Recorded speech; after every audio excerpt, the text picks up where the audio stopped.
ચલો બાળકો વાર્તા કહું, દોડતા દોડતા આવો સૌ. વિશ્વકોશ આપે છે તમને જ્ઞાનની સાથે ગમ્મત બહુ. ચાલો બાળકો વાર્તા કહું, દોડતા દોડતા આવો સૌ. બાળ કિશોર કેન્દ્રના સ્વપ્ન ધીરુબેન પટેલના સૌ. બાળ કિશોર કેન્દ્રના સ્વપ્ન ધીરુબેન પટેલના સૌ. ચલો બાળકો વાર્તા કહું, દોડતા દોડતા આવો સૌ. વિશ્વકોશ આપે છે તમને જ્ઞાનની સાથે ગમ્મત બહુ. Good morning. આપણી આજની વાર્તાનું નામ છે કોને કીધા વાંદરા.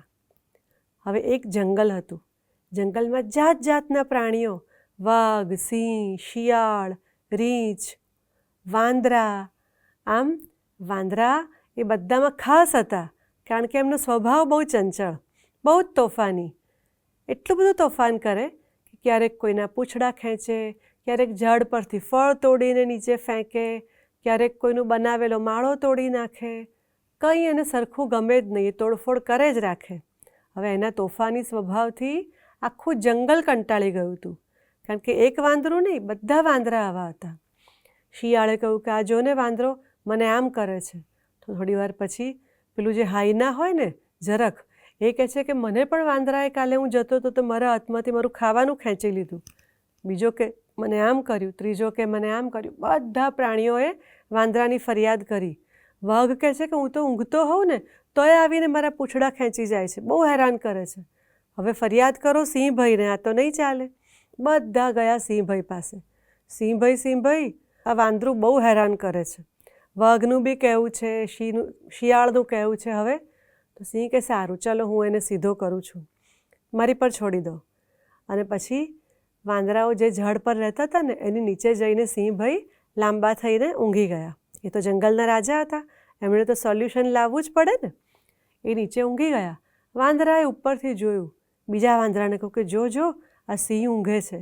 તો કે જંગલનો રાજા છે, એની અડફેટમાં ના આવતા. તો કે જે હોય, આપણે તો તોફાન કરવાના.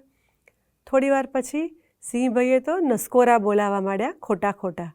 એટલે વાંદરાએ કહ્યું કે હા, હવે આ ઊંઘી ગયો છે, હવે ચલો એને પૂંછડા ખેંચીએ, એની કેશવાળી ખેંચીએ. એટલે વાંદરો ધીમેથી નીચે ઉતર્યો. તો બીજા વાંદરાએ એને કહ્યું કે તું ઉપર આવતો રહે, હું જઈશ, હું તોફાન કરું છું. બીજો એનાથી મોટો વાંદરો હતો, એ ધીમે રહીને નીચે ઉતર્યો. એણે સિંહની પૂંછડી ખેંચી, પણ આ વખતે સિંહે કંઈ જ ના કર્યું અને ઊંઘ્યા કરતો હોય એવી રીતે પડ્યો રહ્યો ડોળ કરીને. થોડી વાર પછી વાંદરો ઉપર ગયો, પાછો નીચે આવ્યો. અને આ વખતે તો એણે શું હિંમત કરી કે સિંહ સૂતો હતો ને તો એની કેશવાળી 2 હાથેથી પકડી.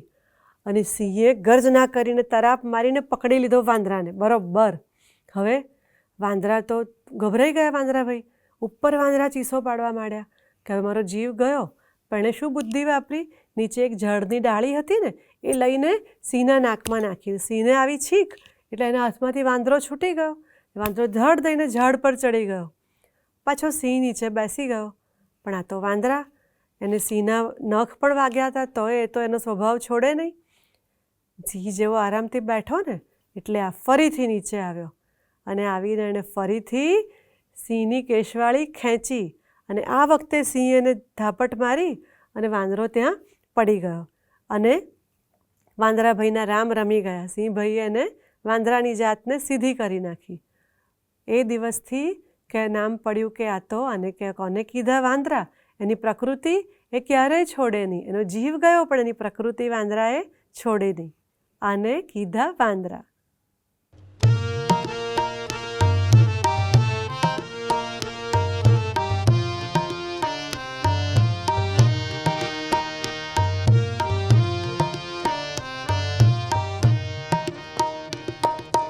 પરોઢીએ પંખી જાગીને ગાતા મીઠા તારા ગાન. પરોઢીએ પંખી જાગીને ગાતા મીઠા તારા ગાન. પરોઢીએ મંદિર મસ્જિદમાં ધરતા લોકો તારું ધ્યાન.